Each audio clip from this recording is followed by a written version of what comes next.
Welcome to episode 10 of Setting the Scene. I'm your host, David. Now, I said this in the last episode, it is so great to be doing 10 of these. It's just unreal. So thank you so much for your support. I really hope you've enjoyed this mini-series. It will continue when we can go back to filming, which maybe isn't so far away. So that's really cool.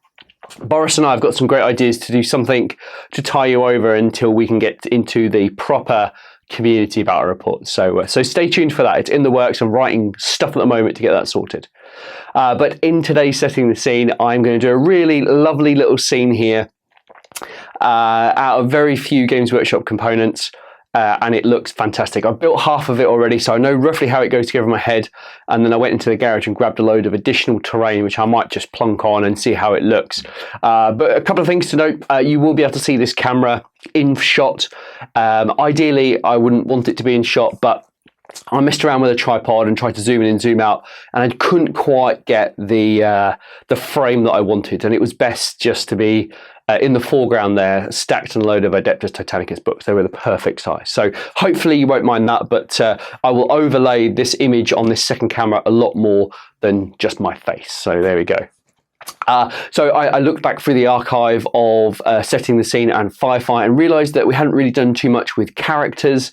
And I was having a conversation with someone a long time ago about characters are really great and they can add different rights of war, or they can add they can add warlord traits, but I like characters because you guarantee your warlord trait. I hate rolling on that chart. It drives me crazy because I think you can build an army around a warlord trait just as much as you can a right of war.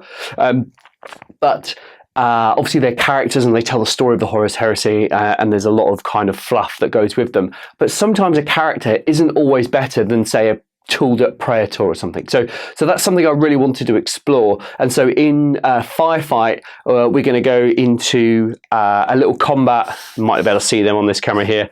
We're going to do a combat, a full turn movement shooting assault with Ortec Moore from the Iron Hands and a really tooled up Terminator in Tartarus pattern Terminator armor.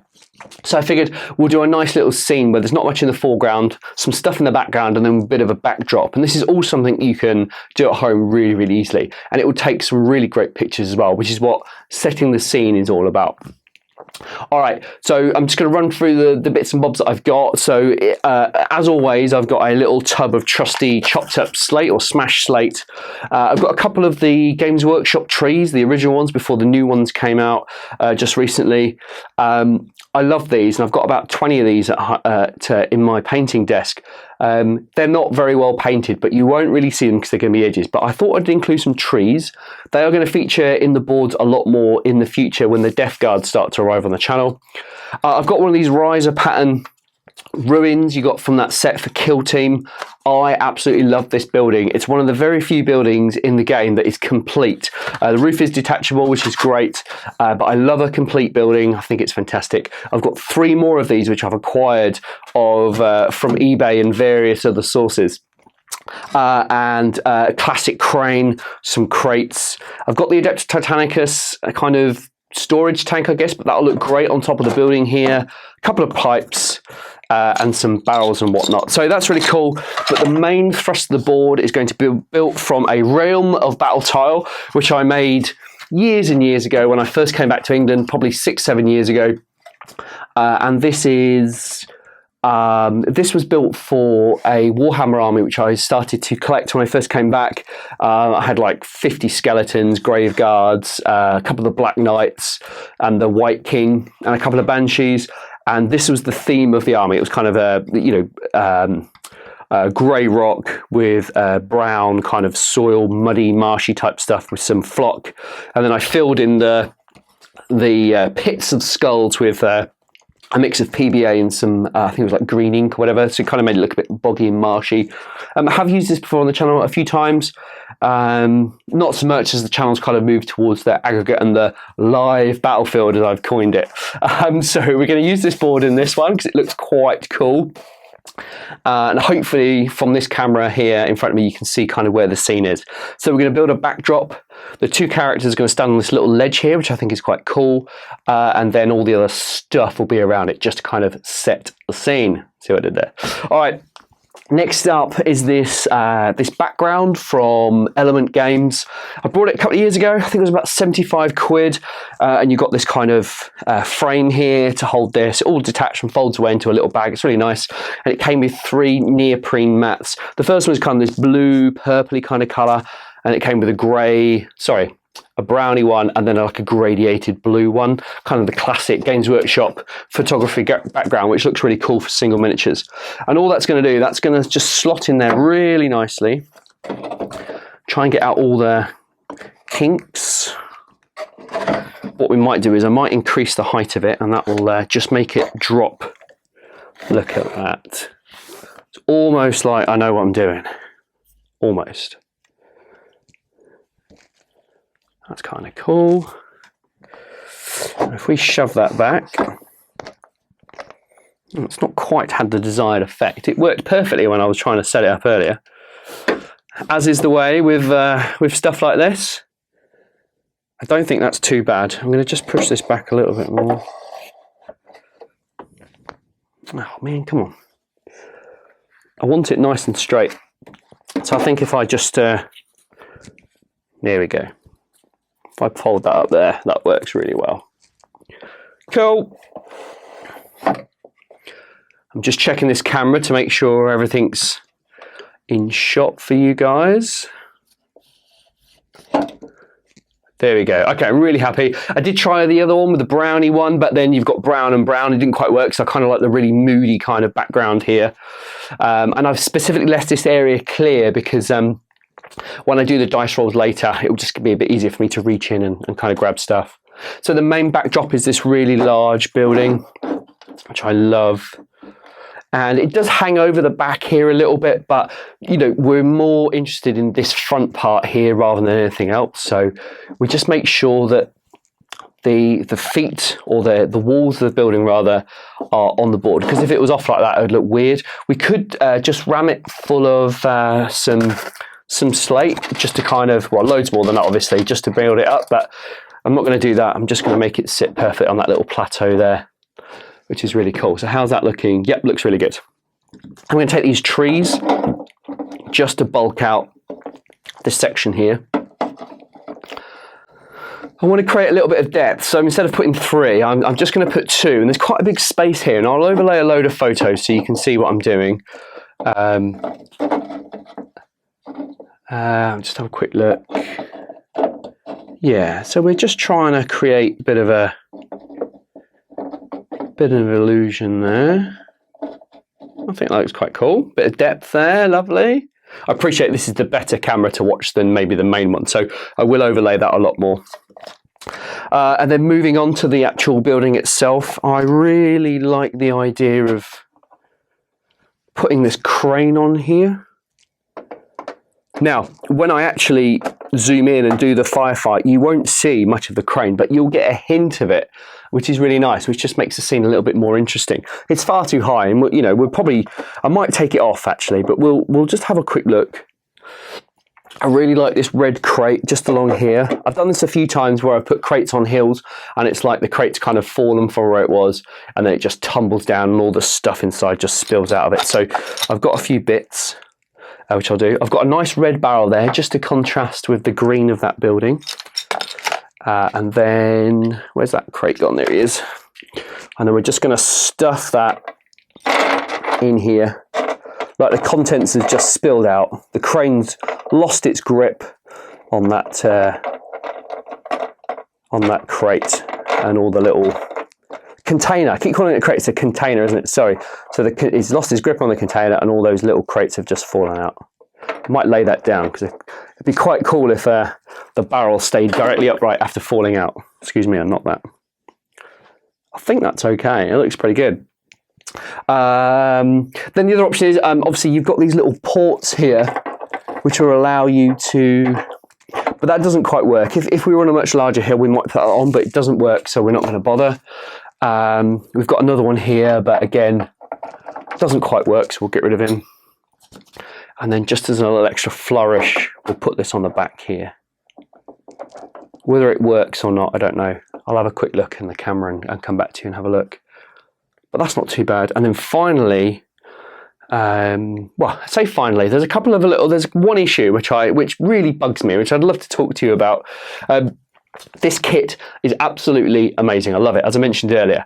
But it's got 4 windows in the front, 4 windows in the back, and then 1 either side of the door.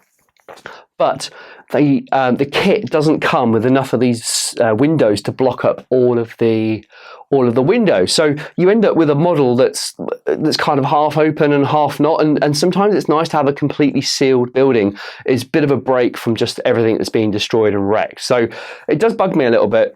And what I have done is I've taken some green stuff and made a bit of a push mold from one of the windows. And obviously I've brought 3 more of these buildings, so I think I was missing maybe 12 windows or something like that. So I started to cast them, and I'll include a photo so you can see the push mold and the actual impression. It's not an amazing push mold, and there are tons of people out there that can make way better molds than me, but I think once it's stuck in and painted, I don't think you'll really notice it. It's a bit rough around the edges, but I didn't have that done and painted in time for this video. So the other option I thought about is maybe you could put some smoke out of that window just to kind of block it up, because it's just like a big black void and it's just really annoying. I did contemplate maybe putting like a demon head in it or something like that. Dan Porter's got some demons in his army, which I think would have been quite funny, but I think it would have looked a bit, it's like a Where's Wally, but for the 31st millennium, for the 30k scene. Let's just pop that there. I don't know how that will look. I tried it earlier with a lot more and it looked a bit weird, so I think that looks okay. I mean, it does cover it up. You know, the last thing you want is like a big void in there. So maybe the generator powering the crane has burnt out and that's why it's dropped the crate and then the crate has kind of tumbled. But whilst this is happening, you've got these 2 paragons of their legion fighting it out for control of the battlefield, you know. So we've got All Take More there, the brave loyalist Terminator versus a tooled up Praetor from the Word Bearers. Now I think that looks really cool. Just checking this camera quickly. Yeah, I think it's all right, you know, and that took 5 minutes, 10 minutes, you know, if that. And then when we do the firefight, I'll roll the dice here. The only other thing I did forget, sorry, excuse me, just forgetting my, I'm just going to put a bit of these stones here, mainly because when I built this Realm of Battle board, I coated it in sand and larger kind of stones, I guess. And then I glued some, I think it was actual flint, to be honest with you, because it was quite shapely and quite angular. And then I painted the whole thing. But as it's been put in its bag and it's been moved around from location to location, they've just all chipped off. So if you take a closer look at the board, you can see the sand underneath where it's all chipped off. So I'm just going to add a couple of these, just to kind of cover the holes up, but also just break everything up a little bit. And also the leading edge on here, it's obviously very circular because it fits into the base where the trees came in. So I'm just going to try and detract the eye a little bit from that, just to break it up. Now, if any of you guys are into horticultural growing stuff, you'll say, "Oh well, rocks around trees isn't probably very good," and you're probably right. But we can only do what we can do. And what I'm going to do, I'm just going to nip off camera for a second and just grab some black aggregate, and I'm just going to fill these holes in just to kind of blend them in a little bit more. There we go. Just didn't take long. It was just down by my feet. We're not going to put too much on this, but it's just to help break it up with a little bit of texture, and it will just help blend this very hard circular surface.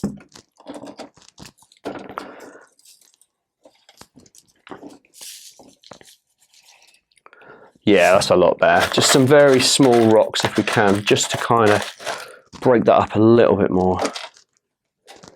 Yeah, just a little bit over here. and here. Yeah, the rest of it you can't see. Yeah, I think that's done. I'm going to bung that away. Let's have a look at it in the camera. Yeah, I mean, super easy and quite cheap. And you've probably got 99% of this in your collection. And if you haven't got a backdrop, what could you use? I don't know. I mean, you could always paint a backdrop, you know, just varying degrees of blue or whatever color you want. Or you could get a sponge with kind of blues and greys in it and just kind of put it over a mottled effect. You just get like a big bath sponge, rip it in half, or down the middle, and then just kind of dab it on and you create this kind of lovely texture. But if you're really good with a camera, you can put up a green screen, get an image off Google or off I use Shutterstock loads to get background images and stuff, which will come when we do Aeronautica Imperialis. I've got a load of images of there, like clouds and various other bits and bobs to kind of put against green screened aeroplanes, which looks really cool. Don't want to give too much away, but it looks really great. So if you're whiz with a camera and you've got kind of an art package, for example, I use Photoshop. I'm not very good at using Photoshop, but I've got a very limited knowledge of Photoshop, but I know some of you out there are really good with it. You could easily make a backdrop and put a green screen up and it'd look really cool. All right, that was a really quick one. Wow. I'm going to take a ton of photos now, so stay tuned at the end of this video to see those photos, and then we'll go on to Firefight and we'll do the combat between Autech Moore and this Word Bearers Praetor. I really hope you've enjoyed this. I hope you've learned something from it, or at least give you an idea to inspire you to do this at home. If you've got any comments or questions, please leave them below or email me directly. It's david@the30kchannel.com. I'd love to hear from you. Thank you so much for watching.